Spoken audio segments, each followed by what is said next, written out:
3100 milliards d'euros. C'est le chiffre que personne en France ne veut vraiment regarder en face. 3100 milliards, 1000 fois 1 milliard. Et ce chiffre augmente en ce moment même, pendant que vous regardez cette vidéo, d'environ 6 000 euros par seconde. La dette française est le sujet dont tout le monde parle et que personne n'explique vraiment. Les politiques vous disent qu'il faut la réduire. Les économistes débattent à la télévision. Les journaux publient des graphiques. Mais personne ne vous répond à la question la plus simple, la plus fondamentale. À qui exactement devons-nous cet argent ? Et surtout, pourquoi cette question est-elle si rarement posée clairement? C'est ce que je vais vous expliquer aujourd'hui. Pas avec des opinions, avec des mécanismes, des chiffres, et une logique que vous pourrez vérifier vous-même. Ce que vous venez de voir, ce n'est pas ce que vous lirez dans les grands journaux. C'est une analyse que j'ai construite pour vous, et il y en a une nouvelle chaque jour. Si vous voulez comprendre le monde avant qu'il change, si vous voulez voir les mécanismes que la plupart des gens ne voient pas, alors abonnez-vous maintenant. C'est gratuit. Et ça pourrait être la décision la plus utile que vous prenez aujourd'hui. Voici ce que je vais démontrer aujourd'hui. La dette française n'est pas un accident. Ce n'est pas le résultat de Français trop dépensiers ou d'un État trop généreux. C'est le résultat d'un système financier mondial précis, construit pièce par pièce depuis les années 1970, dans lequel la France, comme presque tous les pays européens, joue un rôle très particulier. Et une fois que vous comprenez ce système, deux choses deviennent immédiatement claires. Premièrement, rembourser cette dette est structurellement impossible dans le cadre actuel. Pas difficile, pas compliqué, impossible. Deuxièmement, et c'est là où ça devient vraiment intéressant, ce système est en train de changer. Et quand il changera, la France sera l'un des pays les moins préparés au monde. Commençons par le commencement. Pour comprendre la dette française aujourd'hui, il faut remonter à 1973. Pas à la Révolution française, pas à Napoléon, à 1973. Pourquoi 1973 ? Parce que c'est l'année où le monde a changé de système monétaire sans que presque personne ne le remarque. En 1971, Nixon avait déjà coupé le lien entre le dollar et l'or. Fin de Bretton Woods. Le dollar ne valait plus rien de concret, juste la confiance dans l'économie américaine. Mais en 1973, quelque chose de beaucoup plus important s'est produit. L'Amérique a conclu un accord avec l'Arabie saoudite. Le pétrole mondial serait désormais vendu exclusivement en dollars américains. En échange, l'Amérique protégerait le régime saoudien. C'est l'accord pétrodollar. Et il a changé la structure de toute l'économie mondiale. Pourquoi est-ce important pour la France ? Parce que si tout le pétrole se vend en dollars, tous les pays du monde ont besoin de dollars pour acheter du pétrole. Et pour avoir des dollars, ils doivent soit exporter vers l'Amérique, soit emprunter en dollars, soit accepter que leur monnaie soit comparée en permanence au dollar. La France, elle, a fait quelque chose d'apparemment différent. Elle a intégré la zone euro en 1999. Elle emprunte en euros, pas en dollars. Mais voilà le détail que personne ne vous explique. L'euro lui-même est indexé sur la stabilité du système dollar. La BCE, qui gère l'euro, est construite sur le modèle de la Réserve fédérale américaine. Et les marchés financiers qui achètent la dette française fonctionnent dans un système global dominé par le dollar. La France a cru s'échapper du système dollar en créant l'euro. Elle a en réalité créé une annexe de ce système. En 1980, la dette publique française représentait 20% du PIB. 20%. Aujourd'hui, elle représente 112% du PIB. Qu'est-ce qui s'est passé entre ces deux dates ? Trois choses précises. Premièrement, la loi de 1973, appelée parfois loi Pompidou-Giscard, qui a interdit à la Banque de France de prêter directement à l'État à taux zéro. À partir de ce moment, l'État français a dû emprunter sur les marchés financiers privés, en payant des intérêts. Avant 1973, la France finançait une partie de ses dépenses en créant directement de la monnaie. Après 1973, elle devait payer pour emprunter. Deuxièmement, les crises successives 2008-2020 qui ont nécessité des plans de sauvetage massifs financés par la dette. Troisièmement, et c'est le point que personne ne veut dire clairement, les intérêts sur la dette eux-mêmes. Depuis 40 ans, la France paye des intérêts sur sa dette. Ces intérêts s'accumulent. Et aujourd'hui, le seul paiement des intérêts représente le deuxième poste budgétaire de l'État français après l'éducation nationale. La France dépense plus pour rembourser les intérêts de sa dette que pour la défense nationale, que pour la justice, que pour la police. C'est ce qu'on appelle l'effet boule de neige. La dette génère des intérêts. Les intérêts augmentent la dette. La dette augmentée génère plus d'intérêts, et ainsi de suite. Maintenant, la question centrale. À qui devons-nous cet argent? La réponse officielle est vague. Au marché financier. Mais ça ne veut rien dire concrètement. Regardons les chiffres précis. La dette française est détenue approximativement comme suit. Environ 55% est détenue par des investisseurs étrangers, fonds de pension britanniques, assureurs allemands, fonds souverains asiatiques, institutions financières américaines. Environ 20% est détenu par la Banque centrale européenne, dans le cadre de ses programmes de rachat d'actifs, le fameux quantitative easing. Et environ 25% est détenu par des institutions françaises, assurance vie, fonds de pension, banques françaises. Arrêtons-nous sur chacun de ces acteurs parce que c'est là que ça devient vraiment intéressant. Les investisseurs étrangers d'abord. Quand un fonds de pension britannique achète de la dette française, il prête de l'argent à l'État français contre une promesse de remboursement avec intérêt. La France lui verse chaque année environ 50 milliards d'euros d'intérêt.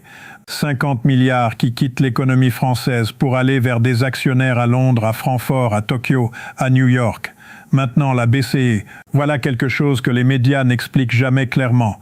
La BCE a racheté des centaines de milliards de dettes françaises depuis 2015. En théorie, c'est pour stabiliser l'euro.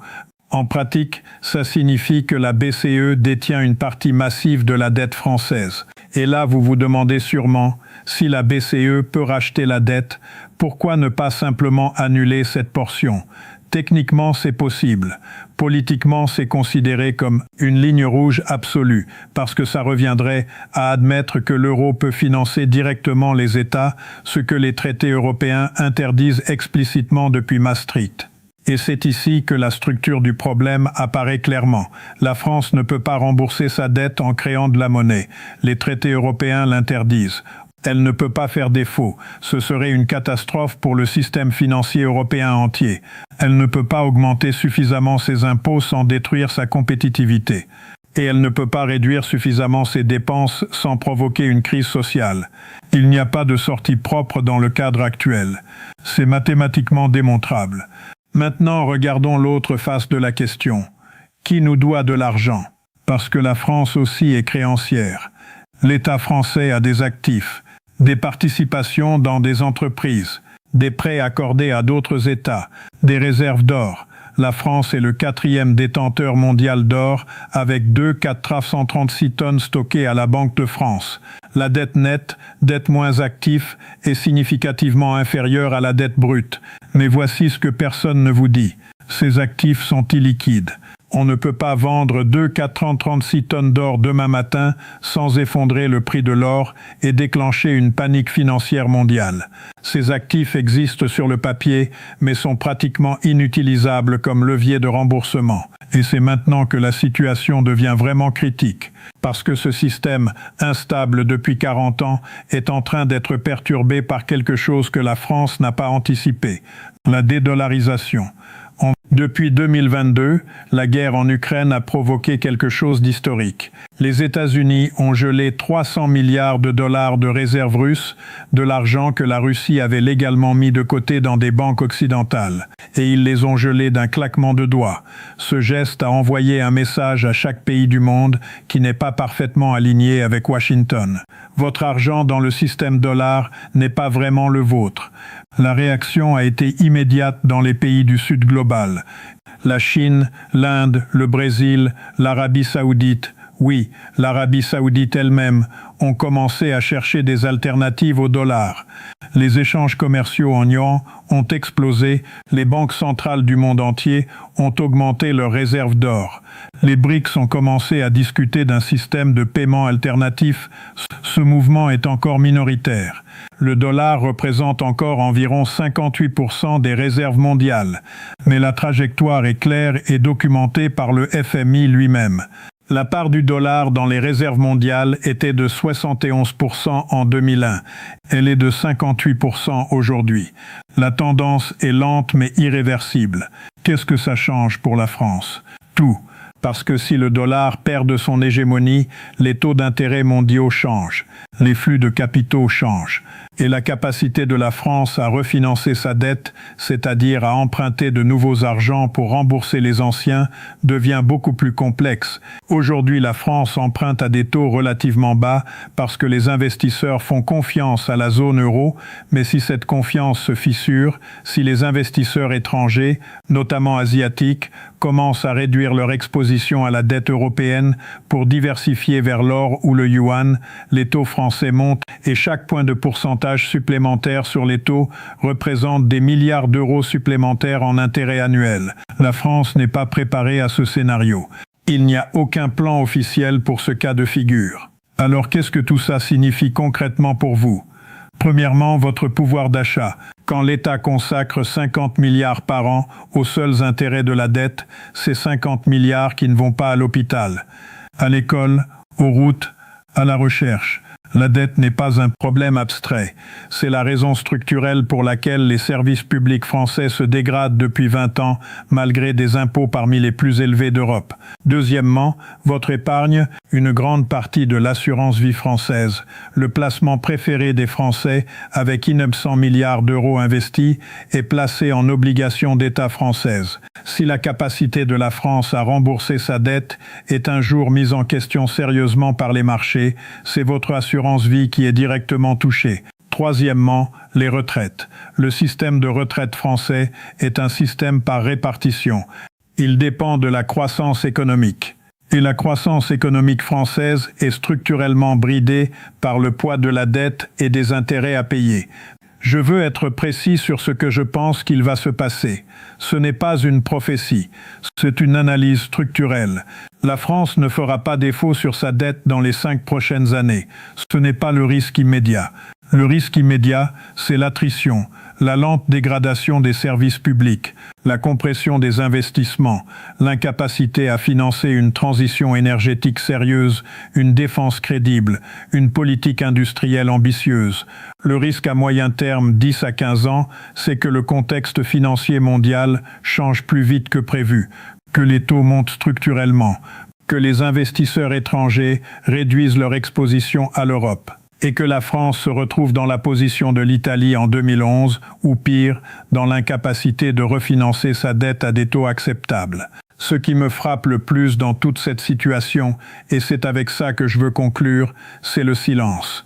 Le débat public français sur la dette tourne autour de questions secondaires. Faut-il réduire les dépenses ou augmenter les impôts? Faut-il réformer les retraites?